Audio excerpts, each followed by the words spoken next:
Well, that was really cool, Bill.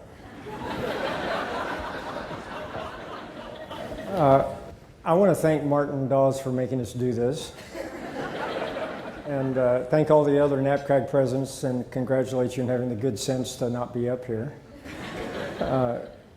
So I'm going to keep going here. I'm just feeling tired at the moment after all of that. But what I aim to do is to characterize what was going on in NAPCRAG during the period by focusing on the 1997 annual meeting. It was our 25th anniversary. And then I'm going to drill down into a body of work that matured during these years to illustrate the breadth, depth of the watering, fertilizing, and some harvesting that was going on. This was Bill Phillips' president's message to NAPCRAG in 1997. The sun is rising on primary care. And in a plenary panel on past, present, and future, Gene Farley asserted that we must support our researchers and develop our practices as labs, and Carol Herbert asserted we must remain cognizant of the real needs of real people. Bill Phillips characterized four tensions in play. These, in 1997, welcoming and sorting the novice and the expert researcher, welcoming works in progress and the best completed research, remaining a binational organization while becoming an international organization, and promoting family medicine research while welcoming all disciplines. We met in Orlando to be near Wonka and the southern part of North America. Dr. Jose Aranda suggested in his plenary address that NAPCRAG could help Mexico with mentorship, selecting border communities for meetings, publishing abstracts in Spanish, and offering real-time translation to Spanish during the meetings. In '97, there were 4 pre-conference workshops. 1, selling evidence-based research in the medical marketplace. 2, the Grant Generating Project, an organizational meeting for the first Federation of PBRNs, and a workshop for new authors. Sound familiar? There were 2 distinguished papers. Mark Abell, Meta-Analysis of Survival After In-Hospital CPR, and June Carroll, Study of Women's Experiences of Prenatal Genetic Screening. There were 62 very varied posters ranging from providing continuity of care through death to group hypnosis for smoking cessation. There were 125 oral presentations and concurrent sessions classified into 18 categories. The big 4, clinical, got 5 sessions. Women's health, 2. Perinatal care, 2. Health promotion, disease prevention, 2. All the rest, come on, slide. Residency training, diabetes, mental health, healthcare systems, urban health, cardiovascular disease, research methods, information technology, education, community health utilization, behavioral science, practice issues, and patient-physician communication rounded out the rest. That is the 1997 NAPCRAG budget.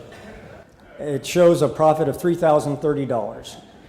Interestingly, the Committee on Building Research Capacity managed to spend $242 that year.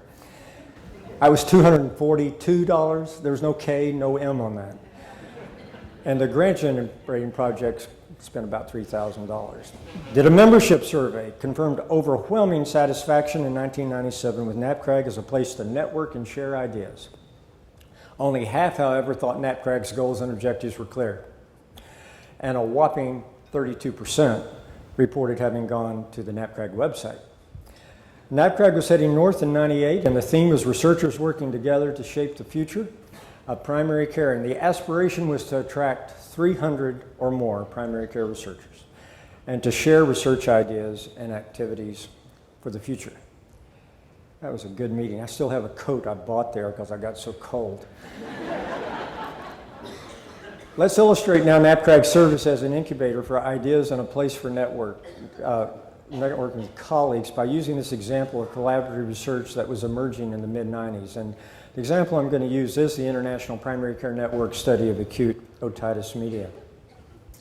This was a multinational, multi-year adventure exemplifying the watering, fertilizing, and harvesting of a portfolio of work on a vexing problem afflicting many, many patients worldwide and also their clinicians. And it was how best to use antibiotics when treating patients with acute otitis media. Jack Froome and Larry Culpepper led this project with national PBRN coordinators and just scores of small practices in the UK, US, the Netherlands. The major funding for it came from ARC, overseen by David Lanier, and it was administered by the Ambulatory Sentinel Practice Network. Larry needed that hat. This type of work's not for the faint-hearted. And embedded work included teaching and validating tympanometry, use in primary care, doing selection bias studies, coping with conflicting research policies, and a big one was the instability of the technology that was being used for information collection and transfer. It must reveal something about you guys to recall that in 1996 in Vancouver, the AOM team reported not the wonderful successes of this project, but the screw-ups, the mishaps, the complications of the project, and it was an overflowing, standing room only crowd waiting in the hall, listening in through the open door, listening to stories of death and despair, you know.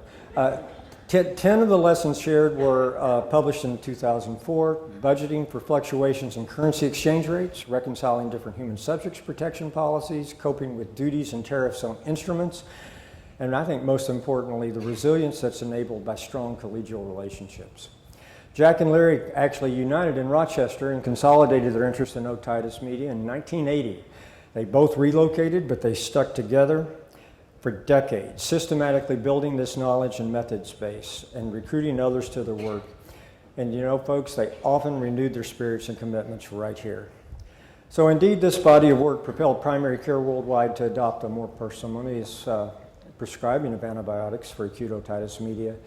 Changing practice takes a while, and a place like NAPCRAG nourishes investigators on their journey. Are we making an impact? So in the mid-90s, they were indeed a period of NAPCRAG watering, fertilizing, and harvesting primary care research, often with less than adequate means. But it was a time when persistence paid off.